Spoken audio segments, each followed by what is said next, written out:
اللہ تبارک و تعالی نے قرآن مجید میں مختلف مقامات پر اپنے نیک بندوں کے تذکرے فرمائے ہیں، ان کی صفات کو، ان کی خوبیوں کو، ان کی سیرتوں میں پائے جانے والے حسن کو اللہ کریم نے بیان فرمایا ہے۔ اور پھر اللہ کی طرف سے ان لوگوں کو جو انعامات ملتے ہیں، جو اللہ تعالیٰ کی ان پر خصوصی عنایات ہوتی ہیں، اس کو بھی مالک کریم نے بیان فرمایا ہے۔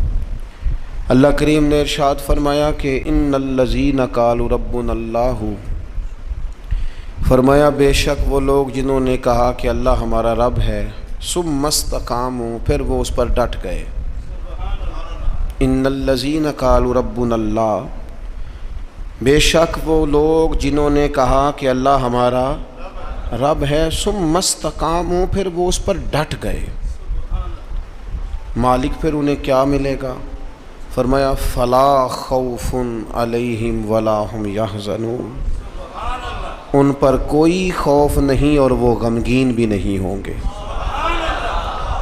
اللہ تعالیٰ ان کو عطا یہ فرمائے گا کہ ان کی زندگی سے ہر خوف، ہر غم، ہر حزن مالک کریم دور فرما دے گا۔ جنہوں نے کہا کہ اللہ ہمارا رب ہے اور پھر اس پر ڈٹ گئے۔ بہت سارے لوگ دین کا دعویٰ کرتے ہیں، اچھا مسلمان ہونے کا اعلان کرتے ہیں، بہت سارے لوگ خود سے بتاتے ہیں کہ میں بڑا بااصول ہوں، فلاں فلاں جگہ پہ میں بعض معاملات کے اندر بڑا سخت ہوں، لیکن ڈٹتے نہیں، کھڑے نہیں رہتے، استقامت اختیار نہیں کرتے۔ ہمارے صوفیاء فرماتے ہیں استقامت جو ہوتی ہے یہ کرامت سے بہتر ہوتی ہے۔ آپ کے اندر ڈٹ جانے کا مزاج ہو، آپ کی طبیعت کے اندر کسی جگہ کھڑے ہونے کا جذبہ ہو، آپ استقامت کے ساتھ کوئی کام کرنے کے عادی ہوں، یہ زیادہ ضروری ہوتا ہے۔ ہمارے ہاں کچی پکی سوچیں، 2-4 دن کسی کام کو کرنا ہے، پھر 2-4 دن کے بعد کوئی اور کریں گے۔ تو اپنی زندگی کے اندر استقامت پیدا کریں۔ استقامت سب سے بڑا فائدہ یہ کرتی ہے کہ خوف اور غم کو دور کر دیتی ہے۔ تو جو بندہ ٹینشن فری ہو جائے، جس کے غم سارے دور ہو جائے، خوف سارا نکل جائے، تو میرا خیال ہے یہ زندگی میں بہت بڑی نعمت ہے کہ خوف اور غم سے بندہ آزاد ہو جائے۔ تو قرآن مجید نے اس کا نسخہ یہ بیان کیا ہے کہ پہلے کہو ہمارا رب اللہ ہے، پھر اس پہ ڈٹ جاؤ۔ بہت سارے لوگ تھے جو ڈٹے، ان کی تعداد بہت زیادہ ہے۔ نبی پاک صلی اللہ تعالیٰ علیہ وسلم کے تمام صحابہ ڈٹ گئے دین پر، پوری طرح انہوں نے اپنے اپنے مقام پر سٹینڈ لیا، پوری طرح اپنے قبیلوں، اپنے گھر والوں، اپنے رشتہ داروں، اپنے گلی محلے والوں کی، برادری والوں کی سخت ترین مخالفت برداشت کی، سوشل بائیکاٹ ہوئے، اعصاب شکن باتیں انہیں سننے کو ملیں، لیکن وہ ڈٹ گئے۔ نتیجہ کیا نکلا؟ اللہ نے انہیں ہر خوف اور ہر غم سے آزاد فرما دی۔ یہ بہت سارے لوگ ہیں، ان کی بہت ساری تعداد ہے، لیکن کچھ لوگ اس جماعت میں امامت کے درجے پر فائز ہیں۔ ان میں ایک بڑا نام امیر المومنین سیدنا فاروق اعظم رضی اللہ تعالیٰ عنہ۔ مسند احمد میں نبی پاک صلی اللہ تعالیٰ علیہ وسلم کا فرمان موجود ہے۔ حضور فرماتے ہیں میری امت میں دین کے معاملے میں جو بندہ سب سے زیادہ سخت ہے وہ عمر ابن خطاب ہے۔ دین کے معاملے میں عمر کے مزاج کے اندر سختی ہے، یہ شدت کے ساتھ لوگوں کو دین کی طرف مائل بھی کرتے ہیں، رغبت بھی دیتے ہیں، جذبے کے ساتھ، انشراح صدر کے ساتھ، ذوق شوق کے ساتھ دین کے معاملے میں۔ ذات کے ہمارے اندر بھی سختی ہوتی ہے، شدت ہوتی ہے، لیکن زیادہ تر اپنی ذات کے معاملے میں ہوتی ہے۔ کوئی جو مرضی کرتا رہے، ہمیں اس سے کچھ لینا دینا نہیں، لیکن اگر ہمیں برا کہے گا پھر ایسا پوچھ نہیں لینا، پھر پورا مقابلہ نہیں کرنا، پھر گزر کے جائے کہاں، پھر تو دیکھ لینا کہاں تک بات جاتی ہے۔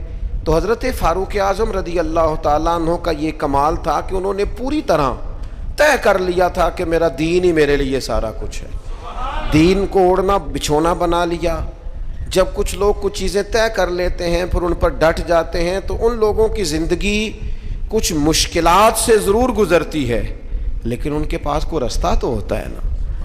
کوئی ان کے پاس راہ تو ہوتی ہے نا گزرنے، کوئی آگے بڑھنے کا رستہ تو ان لوگوں کو میسر آتا ہے نا۔ تو میرے عزیز یاد رکھیں گے اور اس بات پر ہمیشہ کاربند رہیں گے کہ دینی معاملات کے اندر، حدود اللہ کے مسئلے میں، نفاذ شریعت کے مسئلے میں، رب رسول کے قانون کے مسئلے میں سیدنا فاروق اعظم رضی اللہ تعالیٰ عنہ کے مزاج کے اندر بہت زیادہ اللہ تبارک و تعالیٰ نے جذبہ رکھا ہوا تھا۔ پھر دوسری بات یہ تھی کہ حضرت عمر فاروق رضی اللہ تعالیٰ عنہ نے نا دنیا داری کی طرف توجہ نہیں کی۔ انسان کی سب سے بڑی کمزوری یہ ہوتی ہے کہ جب وہ مال کی طرف مائل ہونے لگ جاتا ہے نا، جب وہ دنیاوی آسائشوں میں زیادہ الجھ جاتا ہے، جب اس کی توجہ زیادہ تر دنیا میں نت نئے آنے والی سہولت کی طرف بڑھتی ہے، نت نئے آنے والے فیشن کی طرف بڑھتی ہے، نت نئی آنے والی چیزیں اسے اپنی طرف مائل کرتی، تو وہ روحانی طور پر کمزور ہوتا جاتا ہے۔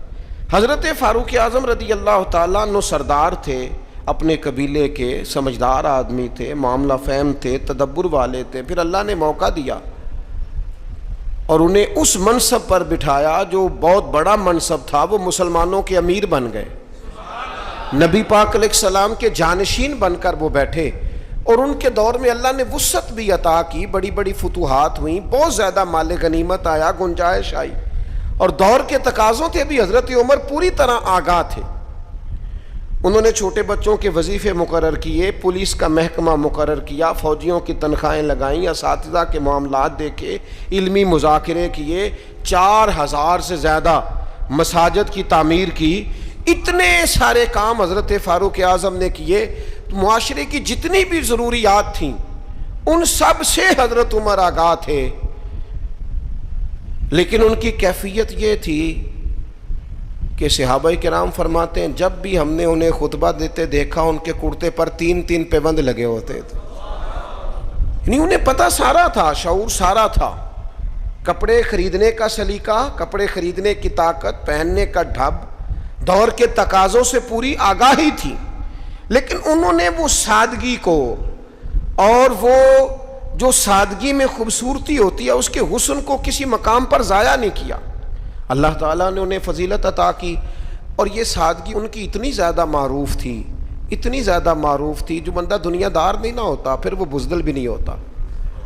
اسے مال سے، شہرت سے، لوگوں کی گڈ بک میں آنے کا بہت زیادہ شوق نہیں نہ ہوتا، اس بندے میں فکری کمزوری اور فکری انتشار بھی پیدا نہیں ہوتا۔ حضرت سعد بن ابی وقاص رضی اللہ تعالیٰ عنہ فرمایا کرتے تھے کہ عمر فاروق نے کوئی زیادہ تقدیم نہیں کی ہم سے اسلام لانے میں، بہت سارے لوگ مقدم تھے، بہت سارے لوگ ان سے پہلے اسلام لائے، لیکن آپ فرماتے ہیں وہ آگے لوگوں سے کیوں نکل گئے، بہت سارے لوگوں سے زیادہ درجہ کیوں پا گئے؟ اس لیے پا گئے کہ انہوں نے دنیا داری کی طرف توجہ نہیں فرمائی، زیادہ مال کی طرف، دولت کی طرف۔ ہم دیکھتے ہیں کسی نہ کسی مقام پر آ کر لوگوں کی توجہ دولت اپنی طرف کر لیتی ہے، شہرت اپنی طرف کر لیتی ہے۔ نتیجہ کیا نکلتا ہے؟ نتیجہ یہ نکلتا ہے کہ انسان اگر مقاصد کے لیے نکلا ہوا ہوتا ہے نا، اگر انسان کوئی بڑے کام کرنے کے لیے نکلا ہوتا ہے تو پھر اس کو نہ تھوڑی سی دولت میں وہ چونکہ بند ہو جاتا ہے تو مقاصد حسنہ اس کے ضائع ہو جاتے ہیں۔ تو حضرت عمر فاروق کا پھر ایک اور بات میں نے دیکھی ہے، پروٹوکول لینا، شان بتانا، اور اپنے لیے مفت کا اعزاز مانگنا، یہ بہت سارے لوگوں کا وتیرہ بن گیا ہے۔ کسی نہ کسی سفارش کے روپ میں، کسی نہ کسی نام کے روپ میں، کسی نہ کسی تعارف کے رنگ میں کہتے ہیں مجھے ذرا تھوڑا سا نا لوگوں سے ہٹ کے پروٹوکول چاہیے، میں کوئی خاص پرسنالٹی ہوں۔ یہ اتنا بڑا نقص ہے معاشرے کا، اتنا بڑا نقص ہے کہ 2 4 5 لوگ بہت سارے لوگوں کو تکلیف میں مبتلا کر دیتے ہیں، بہت سارے لوگوں کو آزمائش میں ڈال دیتے ہیں۔ ایک آدمی روڈ پہ چڑھا ہوا ہے، وہ کیا ہے، وہ VIP ہے، لیکن اس کے نتیجے میں کتنے لوگوں کا سفر مشکل ہو گیا، کتنی ایمبولینس تھی جن کا گزرنا مشکل ہو گیا، کتنے لوگ تھے جو تکلیف اور اذیت میں آ گئے، لیکن اس کا پروٹوکول جاری ہے۔ اور پھر اعزازات، پھر بڑی بڑی باتیں۔ صحابہ فرماتے ہیں فاروق اعظم 22 لاکھ مربع میل کے حکمران تھے، لیکن جب وہ حج پہ گئے نا، کوئی اضافی پروٹوکول نہیں، کوئی الگ سے ان کے لیے خیمہ نہیں لگتا تھا۔ خود حضرت فاروق اعظم اپنی چادر اتارتے اور درخت پر دیکھتے جہاں چند ٹہنیاں ملی ہوتی ان پر چادر ڈال کے سایہ کرتے اور ان کے نیچے آرام کر لیتے۔ جب آپ کا پروٹوکول ہوتا ہے نا، جب آپ کا اعزاز ہوتا ہے، جب آپ کی کوئی شان ہوتی ہے، تو جن سے آپ پروٹوکول مانگ رہے ہوتے ہیں نا، انہیں آپ نے تکلیف میں ڈالا ہوا ہوتا ہے۔ خوبصورتی انسان کی یہ ہے کہ وہ کسی پر بوجھ نہ بنے، تکلیف نہ کسی بندے کو اس کی وجہ سے ہو۔ بعض لوگ آ جاتے ہیں نا کہیں تو مصیبت کھڑی ہو جاتی ہے، وہ گھر والوں سے طرح طرح کے مطالبات کرتے ہیں۔ تو سیدنا فاروق اعظم کی طبیعت میں کوئی پروٹوکول نہیں، کسی قسم کی کوئی تکلیف کسی کو دینا یہ حضرت عمر گوارا نہیں کرتے۔ پھر دوسری بات یہ تھی کہ مزاج کے اندر جو بہت زیادہ عاجزی تھی نا، جو انکساری تھی، بچے کھیل رہے تھے، اب بچے چھوٹے چھوٹے کھیل رہے ہیں اور ایک آدمی جو امیر المومنین ہیں، جو 22 لاکھ مربع میل کے حکمران ہیں، وہ آ گئے حضرت عمر، تو بچے ان کو دیکھ کے دوڑ پڑے۔